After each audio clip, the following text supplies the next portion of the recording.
بسم اللہ الرحمن الرحیم۔ السلام علیکم پیارے دوستو۔ مسلمانوں کی حبشہ کی ہجرت۔ مسلمانوں کو اور ان کے سردار فخر دو عالم صلی اللہ علیہ وآلہ وسلم کو جب کفار سے تکالیف پہنچتی ہی رہیں اور آئے دن ان میں بجائے کمی کے اضافہ ہی ہوتا رہا، تو حضور صلی اللہ علیہ وآلہ وسلم نے صحابہ کو اس کی اجازت فرما دی کہ وہ یہاں سے کسی دوسری جگہ چلے جائیں، تو بہت سے حضرات نے حبشہ کی ہجرت فرمائی۔ حبشہ کے بادشاہ اگرچہ نصرانی تھے اور اس وقت تک مسلمان نہ ہوئے تھے، مگر ان کے رحم دل اور منصف مزاج ہونے کی شہرت تھی۔ چنانچہ نبوت کے 5ویں برس رجب کے مہینے میں پہلی جماعت کے 11 یا 12 مرد اور 4 یا 5 عورتوں نے حبشہ کی طرف ہجرت کی۔ مکہ والوں نے ان کا پیچھا بھی کیا کہ یہ نہ جا سکیں، مگر یہ لوگ ہاتھ نہ آئے۔ وہاں پہنچ کر ان کو یہ خبر ملی کہ مکہ والے سب مسلمان ہو گئے اور اسلام کا غلبہ ہو گیا۔ اس خبر سے یہ حضرات بہت خوش ہوئے اور اپنے وطن واپس آ گئے، لیکن مکہ مکرمہ کے قریب پہنچ کر معلوم ہوا کہ یہ خبر غلط تھی اور مکہ والے اسی طرح بلکہ اس سے بھی زیادہ دشمنی اور تکلیفیں پہنچانے میں مصروف ہیں، تو بڑی دقت ہوئی۔ ان میں سے بعض حضرات وہیں سے واپس ہو گئے اور بعض کسی کی پناہ لے کر مکہ مکرمہ میں داخل ہوئے۔ یہ حبشہ کی پہلی ہجرت کہلاتی ہے۔ اس کے بعد ایک بڑی جماعت نے جو 83 مرد اور 18 عورتیں بتائی جاتی ہیں، متفرق طور پر ہجرت کی، اور یہ حبشہ کی دوسری ہجرت کہلاتی ہے۔ بعض صحابہ نے دونوں ہجرتیں کی اور بعض نے ایک۔ کفار نے جب یہ دیکھا کہ یہ لوگ حبشہ میں چین کی زندگی بسر کرنے لگے، تو ان کو اور بھی غصہ آیا اور بہت سے تحفے تحائف لے کر نجاشی شاہ حبشہ کے پاس ایک وفد بھیجا، جو بادشاہ کے لیے اور اس کے خواص اور پادریوں کے لیے بھی بہت سے ہدیے لے کر گیا۔ جا کر اول پادریوں اور حکام سے ملا اور ہدیے دے کر ان سے بادشاہ کے یہاں اپنی سفارش کا وعدہ لیا، اور پھر بادشاہ کی خدمت میں یہ وفد حاضر ہوا۔ اول بادشاہ کو سجدہ کیا اور پھر تحفہ پیش کر کے اپنی درخواست پیش کی، اور رشوت خور حکام نے تائید کی۔ انہوں نے کہا کہ اے بادشاہ، ہماری قوم کے چند بے وقوف لڑکے اپنے قدیمی دین کو چھوڑ کر ایک نئے دین میں داخل ہو گئے، جس کو نہ ہم جانتے ہیں نہ آپ جانتے ہیں، اور آپ کے ملک میں آ کر رہنے لگے۔ ہم کو شرفائے مکہ نے اور ان لوگوں کے باپ اور رشتہ داروں نے بھیجا ہے کہ ان کو واپس لائیں، آپ ان کو ہمارے سپرد کر دیں۔ بادشاہ نے کہا، جن لوگوں نے میری پناہ پکڑی ہے، بغیر تحقیق کیے ان کو حوالے نہیں کر سکتا۔ اول بلا کر تحقیق کر لوں، اگر یہ صحیح ہوا تو حوالے کر دوں گا۔ چنانچہ مسلمانوں کو بلایا گیا۔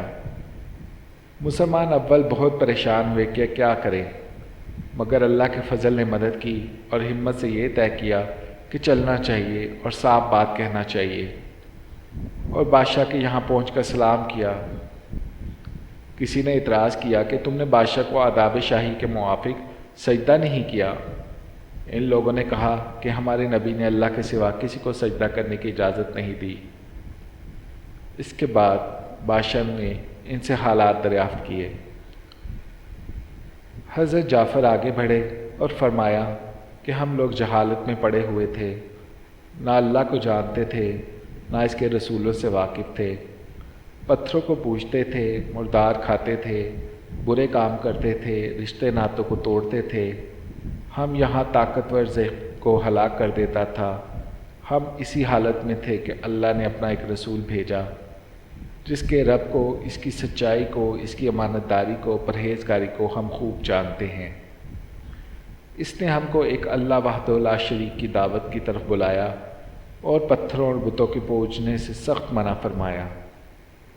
اس نے ہم کو اچھے کام کرنے کا حکم دیا، برے کاموں سے منع کیا۔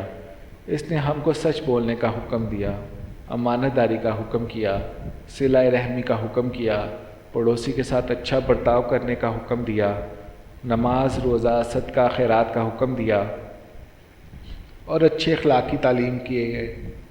زنا، بدکاری، جھوٹ بولنا، یتیم کا مال کھانا، کسی پر تہمت لگانا اور اس قسم کے برے عمل سے منع فرمایا۔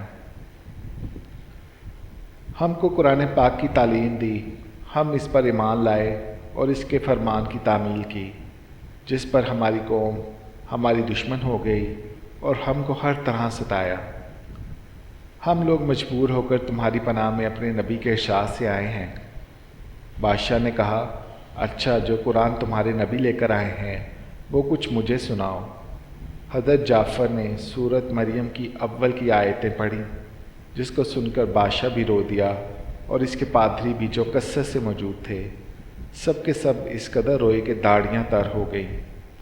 اس کے بعد بادشاہ نے کہا کہ خدا کی قسم، یہ کلام اور جو کلام میں حضرت موسیٰ لے کر آئے تھے ایک ہی نور سے نکلے ہیں، اور ان لوگوں سے صاف انکار کر دیا کہ میں ان کو تمہارے حوالے نہیں کر سکتا۔ وہ لوگ بڑے پریشان ہوئے کہ بڑی ذلت اٹھانا پڑی۔ آپس میں صلاح کر کے ایک شخص نے کہا کہ کل کو میں ایسی تدبیر کروں گا کہ بادشاہ ان کی جڑ ہی کاٹ دے گا۔ ساتھیوں نے کہا، ابھی ایسا نہیں کرنا چاہیے، یہ لوگ اگر مسلمان ہو گئے مگر پھر بھی رشتہ دار ہیں، مگر اس نے نہ مانا۔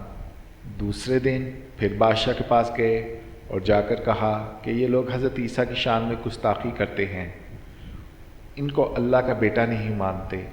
بادشاہ نے پھر مسلمانوں کو بلایا۔ صحابہ فرماتے ہیں کہ دوسرے دن کے بلانے سے ہمیں اور بھی زیادہ پریشانی ہوئی، بہرحال گئے۔ بادشاہ نے پوچھا کہ تم حضرت عیسیٰ کے بارے میں کیا کہتے ہو؟ انہوں نے کہا، وہی کہتے ہیں جو ہمارے نبی پر ان کی شان میں نازل ہوا کہ وہ اللہ کے بندے ہیں اور اس کے رسول ہیں، اس کی روح ہے اور اس کے کلمے ہیں، جس کو خدا نے کنواری اور پاک مریم کی طرف ڈالا۔ نجاشی نے کہا کہ حضرت عیسیٰ بھی اس کے سوا کچھ نہیں فرماتے۔ پادری لوگ آپس میں چکھ چکھ کرنے لگے۔ نجاشی نے کہا، تم جو چاہے کہو۔ اس کے بعد نجاشی نے ان کے تحفے واپس کر دیے اور مسلمانوں سے کہا کہ تم امن سے رہو، جو تمہیں ستائے اس کو تاوان دینا پڑے گا، اور اس کا اعلان بھی کر دیا کہ جو شخص ان کو ستائے گا اس کو تاوان دینا پڑے گا۔ اس کی وجہ سے وہاں مسلمانوں کا اکرام اور بھی زیادہ ہونے لگا اور اس وقت کو ذلت سے واپس آنا پڑا۔ اس کے ساتھ ہی حضرت عمر کے اسلام لانے نے ان کو اور بھی جلا رکھا تھا اور ہر وقت اس فکر میں رہتے تھے کہ لوگوں کا ان سے ملنا جلنا بند ہو جائے اور اسلام کا چراغ کس طرح بجھ جائے۔ اس لیے سرداران مکہ کی ایک بڑی جماعت نے آپس میں مشورہ کیا کہ اب کھلم کھلا محمد صلی اللہ علیہ وسلم کو قتل کر دیا جائے۔ لیکن قتل کر دینا آسان کام نہ تھا، اس لیے کہ بنو ہاشم بھی اونچے طبقے کے لوگوں میں شمار ہوتے تھے۔ وہ اگرچہ اکثر مسلمان نہیں ہوئے تھے، لیکن جو مسلمان نہیں تھے وہ بھی حضور صلی اللہ علیہ وآلہ وسلم کے قتل ہو جانے پر آمادہ نہیں تھے، نعوذ باللہ۔ اس لیے ان سب کفار مکہ نے مل کر معاہدہ کیا کہ سارے بنو ہاشم اور بنو المطلب کا بائیکاٹ کیا جائے، نہ ان کو کوئی شخص اپنے پاس بیٹھنے دے، نہ ان سے کوئی خرید و فروخت کرے، نہ بات چیت کرے، نہ ان کے گھر جائے، نہ ان کو اپنے گھر آنے دے، اور اس وقت تک صلح نہ کی جائے جب تک کہ وہ حضور صلی اللہ علیہ وآلہ وسلم کو قتل کے لیے ان کے حوالے نہ کر دے۔ یہ معاہدہ زبانی ہی گفتگو پر ختم نہیں ہوا، بلکہ یکم محرم کو ایک معاہدہ تحریری لکھ کر بیت اللہ میں لٹکایا گیا تاکہ ہر شخص اس کا احترام کرے اور اس کو پورا کرنے کی کوشش کرے۔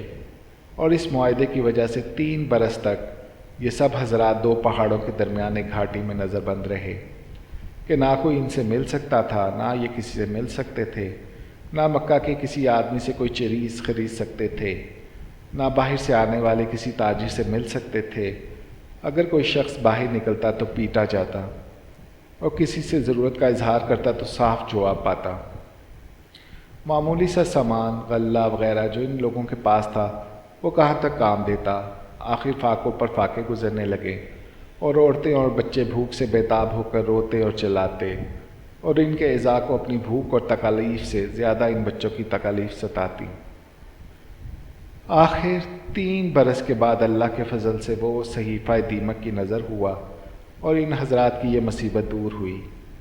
3 برس کا زمانہ ایسے سخت بائیکاٹ اور نظر بندی میں گزرا اور ایسی حالت میں ان حضرات پر کیا کیا مشقتیں گزری ہوں گی وہ ظاہر ہے، لیکن اس کے باوجود صحابہ کرام نہایت ثابت قدمی کے ساتھ اپنے دین پر جمے رہے، بلکہ اس کی اشاعت فرماتے رہے۔ باہوالا حقائق صحابہ۔ بے شک حضور صلی اللہ علیہ وسلم کے پیارے صحابہ کرام کی زندگیاں ہمارے لیے مشعل راہ ہیں۔ جس طرح صحابہ کرام نے استقامت کے ساتھ دین اسلام کا دفاع کیا، اسی طرح ہم میں بھی اپنے اس دین کی حفاظت کرنی چاہیے۔ اسی میں ہم سب کی کامیابی مضمر ہے۔ اللہ تعالی ہم سب کو عمل کرنے کی توفیق عطا فرمائے۔ آمین یا رب العالمین۔